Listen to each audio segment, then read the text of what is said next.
It was a happy, drunk night at the start. With the kind of energy that comes from people who think they've done something great, as a reason to celebrate. We met our quarterly goals at Silvermore Industries, which was much better than expected. Our section was on top of the world. Logistics isn't fun, but when it works well, it saves a lot of money. So we were rewarded. What a company-paid dinner at El Rouse. One of those fancy, dimly lit places where the waiters just walk in. Menus without prices. Clarice looked beautiful, in her blue dress, which had a strapless neckline. She wore her hair back and pinned it back. She showed me a single diamond clip that she said she got on sale, even though it looked like it was from a store. She was smiling and laughing at the right jokes while drinking a Bordeaux I couldn't name. I was proud to be her.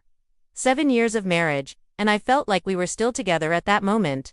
We sat at the head of the table next to our CEO, Mr. Greer, who was known for being both strange and very smart. He always looked half amused, like life was funny. It was a complicated game that he already knew how to play. I had only had 2 short talks with him in the past year, both polite and forgettable. But he seemed calm and happy tonight with his silver dot cufflinks. Caught the light from the candle as he raised his glass and spoke to the group with a practice charm to Silvermore. Logistics, he told the team, is what keeps things running and the money coming in. There was a cheer, and as the glasses shook, Clarice gave me a quick squeeze under the table, and I smiled at her. I felt so warm. Swell of shared success. And then Mr. Greer turned to me with a smile that wouldn't go away, and a casual voice. Milo, is the IT? Took me a half second to figure out what the question was about the $4,500 monthly success bonus. Another half to figure out what to say. I laughed a confused laugh. About how much money, I said, thinking it was a joke. Maybe a test where everyone knows what's going on and you just go along with it. But when I asked, the laughter stopped. But the whole table didn't move physically, or mentally. Someone 2 seats down coughed in a strange way, and Clarice's hand slipped out of mine. She didn't say anything though. Right away, she stared straight ahead with wide eyes. I turned to look at her, but her face was pale. She pressed her lips together like a kid caught sneaking out after school. Her wineglass shook a little as she spoke. Mr. Greer's face didn't change as he leaned back and reached for it. That one word is interesting, he said slowly as he crossed one hand over the other. Was dragged out like a knife coming loose from its case. I looked around the room to see who was there, but no one was there. Not my boss, not the director, not even the waiter who had just brought us an air. Suddenly turned around because he felt something in the air he didn't want anything to do with Clarice, so she finally cleared her throat. It was lighter than it should have been. Oh, it's probably just a payroll mix-up, she said. You know how those things go, she said, brushing a made-up lint off her sleeve. She laughed nervously as if it might happen. Height been enough to clear the room, but it wasn't. Mr. Greer didn't push any further, didn't have to. His silence was stronger than any charge. So he just stood there and said he wasn't there in less than 5 minutes. Samantha Baird, the HR director, walked in and bowed to someone near the bar, with a clipboard in hand and a matter-of-fact walk. She didn't smile or meet the table. She walked straight to where I was sitting and put a sealed folder next to my water glass. We thought it was strange that you did that. You never got your quarterly bonus, she said quietly. That's not professional, especially since it's always been there. For more than a year, Clarice moved next to me, her hand in her lap now curled into a ball. I slowly opened the folder with shaky hands. He opened the envelope and found copies of the company's financials, bonus ledgers, and direct payment slips, all of them showing a $4,500 monthly payment. But none of them going into my account. As I turned the page, Clarice's name stood out in a cold, bold way. After she signed it and gave her banking number, the money went straight into her personal account, which was labeled shared family deposit. I sat there for a long time, the room spinning in that low, sickening way that happens when your body arises something that your mind can't quite accept yet. My first response wasn't anger. It was shock that she was in charge of our money. Always said it made things easier and more efficient. And she kept track of everything on a spreadsheet, groceries, utilities, trips, and so on. I put all my trust in her, and now I felt like a fool in a fitted shirt.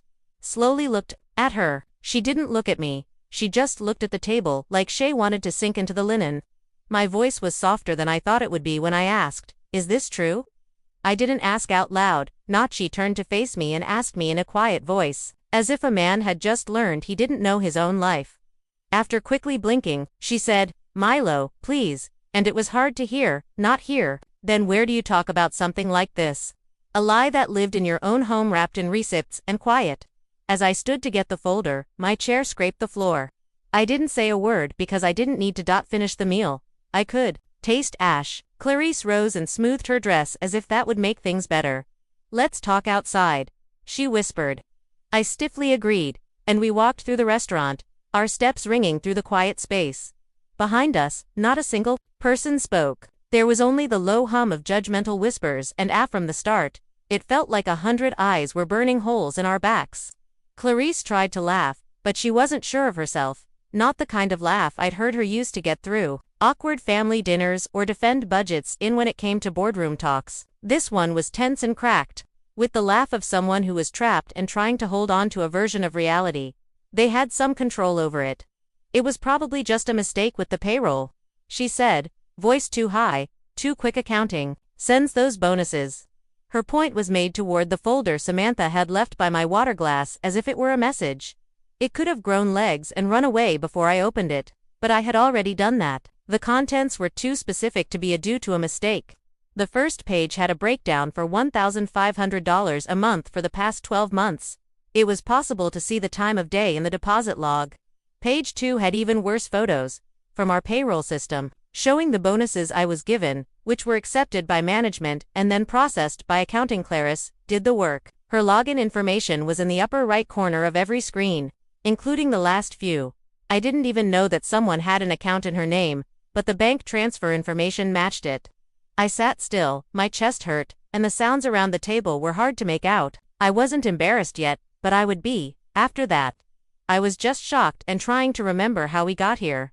I might be sitting next to someone. I had told everything about my life, my money, my time, and my secrets. Booty realized I didn't even know what bank accounts I had at home. Mr. Greer had left the restaurant with he was always there quietly. But now the air he left behind felt thicker across the whole table. Wasn't mean, but with the kind of interest you only see in car accidents and courtroom plays. I couldn't keep sitting there saying not anymore. I took a slow breath, closed the folder, and wiped my hands on the napkin. When I stood up and said, "Excuse me," my voice sounded more steady than Clarice's did. She grabbed my arm and said, "Milo, don't make this a scene." Scene, not the lie, or the betrayal, was what she cared about.